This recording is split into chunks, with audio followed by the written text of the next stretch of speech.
Bakit tinawag na Kaiser 3-in-1 investment? Kasi ito po ay may healthcare na, may life insurance at investment. Kaya ito po ay tinawag na Kaiser 3-in-1 investment. May investment features din siya. Pwede po ito maging investment mo at pwede mo itong maging benefit sa iyong retirement years. Okay? Kanino ka aasa pagtanda mo? Siyempre may Kaiser ka, isa sa pwede mong asahan ay si Kaiser sa pagtanda mo. Ito po yung napakagandang startup investment bilang breadwinner, OFW, or head of the family. At itong maganda sa Kaiser, alam mo ba, sa halagang 3,000, pwede ka nang mag-umpisa. Pag-usapan natin in detail yung Kaiser. Alam niyo po ba, ito yung pinaka-best startup investment ng isang tao. Okay, so ito yung sample po. At the age of 30, kung titignan nyo po, ang kanya pong annual premium is 30,000. Ang term insurance niya is 225,000.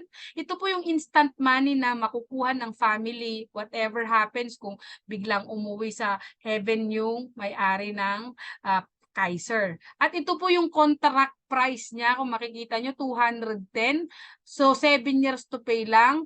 Pero tingnan nyo po yung contract price niya, 210 lang. Pero sa maturity value niya, 583,000. So kung makikita nyo po, ang kikitain po ng iyong pera after maturity is 373,000. So kung titingnan nyo po is 177% ang kinita or 8.8% per year. Paano kung 60,000 ang annual premium mo? Ang insurance mo po ay 450,000. Pag aksidente ang kinamatay nung Kaiser owner, times 2 po yan, magiging 900,000. So magkano ang contract price? 420,000. At magkano naman after maturity? 1.1 million. So magkano ang income? Projected income is 680,000. Or 8.8% per year ang kita. Good or very good investment? Very good investment. Kung gusto mong kumita ng 960,000, 60K, 60,000 per annum for 16 years. But with Kaiser, 7 years lang. Okay? Nakita niyo po yung difference, kaya napaka-importante ng financial education. Kung paano kung ang annual premium mo is 60,000, di ba? 7 years to pay lang. Magkano ang term insurance or instant money or income replacement for the family in case po ang sudden death or umuwi sa langit yung Kaiser owner? 450,000. Pag aksidente times 2.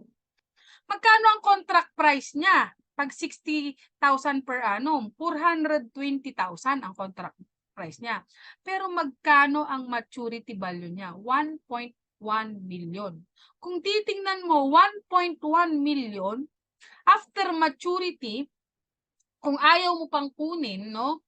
So, mayroon pong 10% na compounding interest. So, 110. So, at the age of 60, may 3 million ka. Pwede nang pang-retire, di ba? So kung titignan mo sa computation na to, 10%, yung 3 million, 10% of 3 million is 300,000. So passive income mo is 25,000. Good or very good investment? Siyempre, ang Kaiser 3-in-1, may healthcare ka na, mayroon ka ng protection or life insurance, mayroon ka pang investment. The more na mas bata ka, the more na mas magandang mag-umpisa ka kumuha ng Kaiser healthcare mo. Okay? Ang maganda po, okay, sa Kaiser, pwedeng kumuha 10 years old hanggang 60 years old. So, depende yan sa plan. Ang kagandahan nito, affordable siya. Ngayon, kung medyo maluwag ka, mas malaking plan yung kunin mo. The more na mayroon kang HMO ngayon sa kumpanya, the more na may PhilHealth ka, the more na dapat mayroon kang Kaiser. Kasi ito ay paghahanda sa iyong retirement years.